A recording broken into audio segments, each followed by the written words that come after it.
We're talking 5A right now, and we're going to be joined by the head coach of Lawton MacArthur. They're actually out practicing right now, so I had a chance to talk with Coach Manning earlier this morning, actually, about what Lawton Mac faces this season.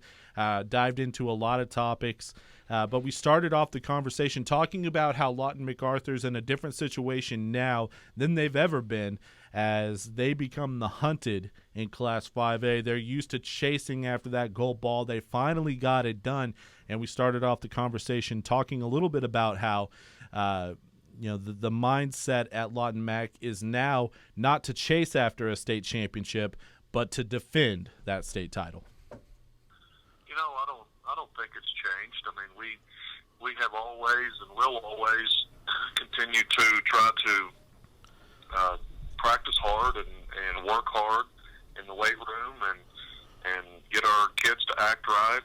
I think we won a state championship, but it was awesome. It was great. It was everything that we thought it would be, but that really doesn't change the fact that we've got a football season in 2015 that we've got to get ready for. I think my coaches do a great job in preparing our team physically and mentally, and we only know one way to do it, and it's the same that we've done it for the last 10 years. Well, Coach, you do lose a lot off of last year's squad as far as starters go, and let's start at the quarterback position. A guy that I really liked last year and I thought was underrated around the state was Will Collins. I don't think he got enough credit for what he did, but you have to replace him now this year. I saw you guys at the Mustang team camp, and a guy who really stood out to me from your squad is your new quarterback, Anthony Love, I believe his name is. So talk a little bit about your new gunslinger. Anthony's a great kid. He moved away. His dad's military, and they moved to New York, and right before his freshman football season, and then got orders to move back here. Luckily for us, so got here this past spring, and he's a really good kid. He's a smart kid. He picked up on the offense really quickly. He wants to be good.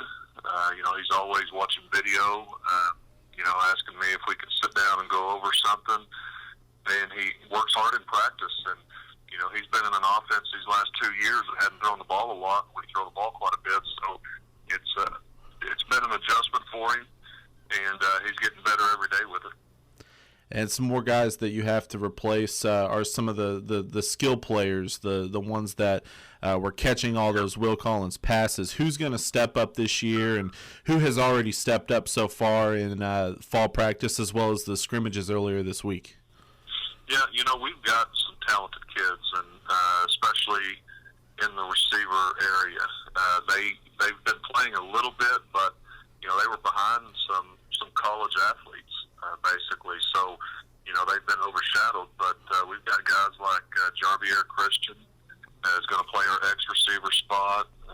Marcus Taylor is going to play our Z, and Ronnie Kimball and Rylan Webb will share time at our Y spot, and I feel really good about them. They, like I said, they've been behind some really talented kids, but they're pretty talented themselves. And again, kind of like Anthony, they need that experience. They need to get out there and learn what it's like to play a full game and do that week after week. But the talent is definitely there. Talking with Lawton Mac head coach Brett Manning here. It's our Class 5A preview on the OK Preps Roundup. I look at your district, and I've already written about it on the site. I think 5A1 is going to be the most competitive district in the state, regardless of class. You have Lawton Mac defending the state title, as well as Del City. Altus, I think, is really improved. They have a lot coming back, as well as Ardmore. You almost forget about them.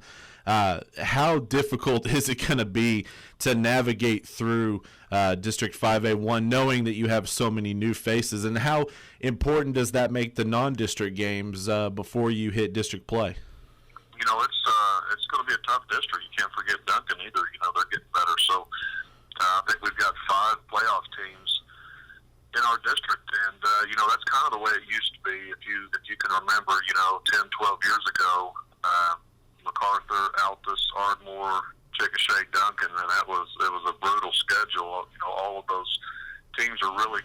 kind of getting back to that now.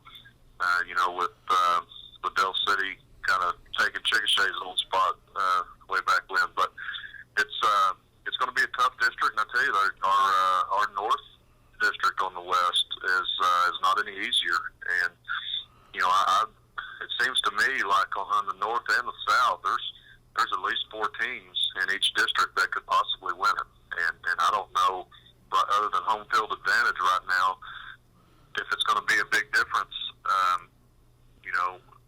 No matter where you finish in the district, first or fourth, you're gonna have a heck of a game on your hands.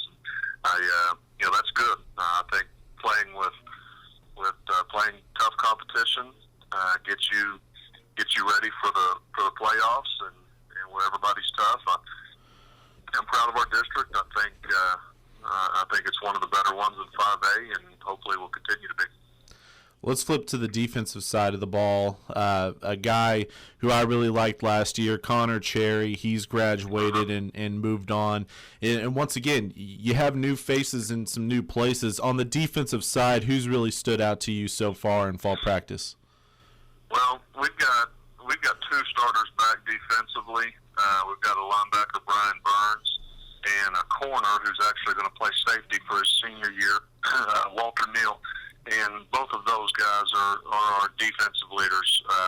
Brian kind of handles the front 7 guys. Walter handles the back end guys, and both of them are doing a great job. But we've got some guys, similar to our receiver situation, who they've just been behind really good players. But they're not bad themselves. A guy named Jarvis Hunter is going to take over Connor Cherry's spot, and he's a solid player. Another outside linebacker, B.J. Davis, is an extremely talented kid, and we've got some younger guys too.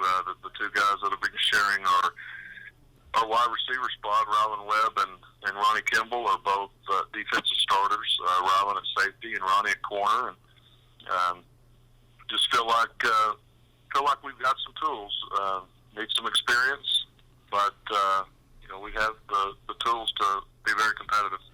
And finally, Coach, I'll get you out of here on this. You had a scrimmage earlier this week. You got one more before week 1 rolls around. What's the biggest thing you want to see your team improve between now and when you guys kick things off against Clinton week 1?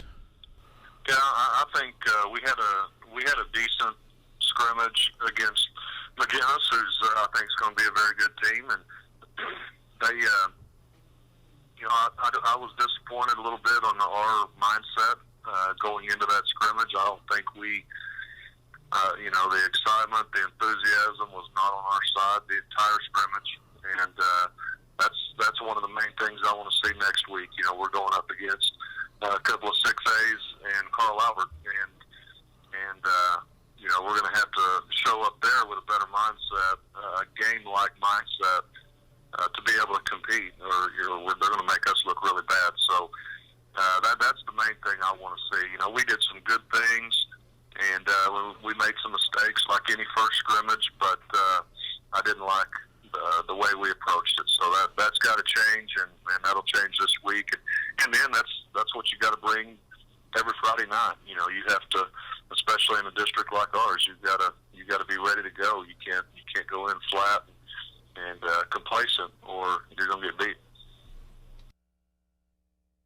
And that was Lawton MacArthur head coach Brett Manning. They are the defending state champions in Class 5A. A lot of names to replace.